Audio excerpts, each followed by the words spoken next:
Հայտարարում եմ իմ կողմից ՀԱԿ Գյումրու տարածքային գրասենյակի համակարգողի պարտականությունների, ինչպես նաև ՀԱԿ-ում քաղաքական գործունեությունը դադարեցնելու մասին։ Հույս եմ հայտնում, որ մեր հետագա հարաբերությունների հեռանկարը կտեղավորվի միմիայն փոխադարձ հարգանքի, կոռեկտության և մարդկային նորմալ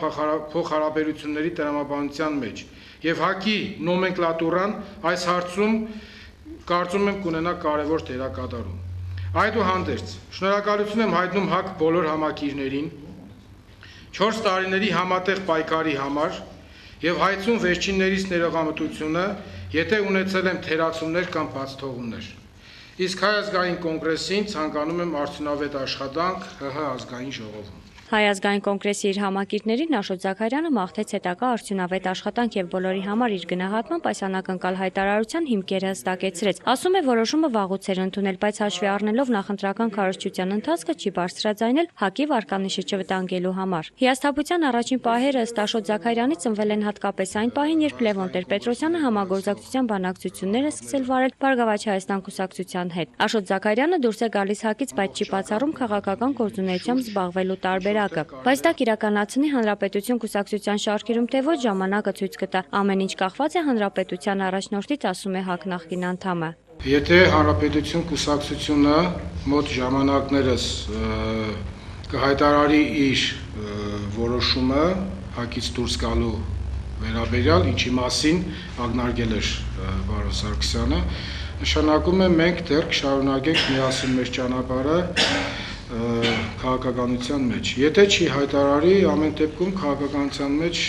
կարծում եմ մենք կունենանք տարբեր ուղղություններ։ Պարոն Զաքարյանը հնարավոր է համագործակցի տարբեր քաղաքական ուժերի հետ, մի բան հաստատ է, չի համագործակցի միայն նրանց հետ, որոնք կապ ունեն հոկտեմբերի 27-ի և մարտի 1-ի դեպքերի հետ։ Ներկա պահին սակայն հստակ է Զաքարյանի հասարակական գործունեությամբ զբաղվելու տարբերակը։ Ստեղծվել է հասարակական կազմակերպություն,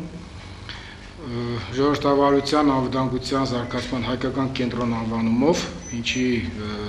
նաև հիմնադիր անդամներից մեկն եմ։ Այս շրջանակներում փորձելու ենք ուրեմն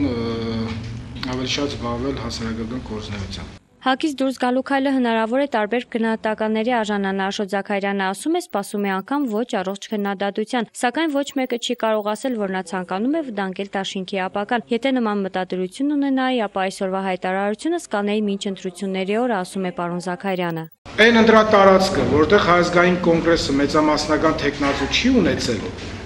եւ որի պատասխանատվությունը ընտրական այդ նախընտրական շրջանում եւ առհասարակ ընտրությունների օրը դրված է եղել իմ վրա 35 ընտրատարածքում ՀԱԿ-ի ստացած քվեներն է, որը 8.3% է։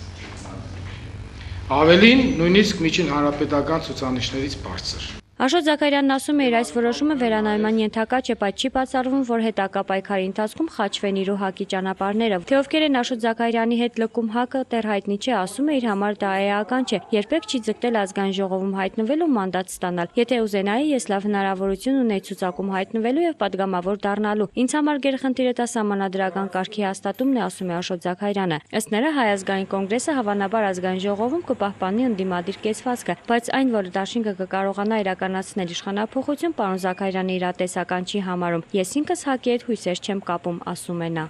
Արմենու Հիմնասյան, Արթուր Մարգարյան, Ազդարար։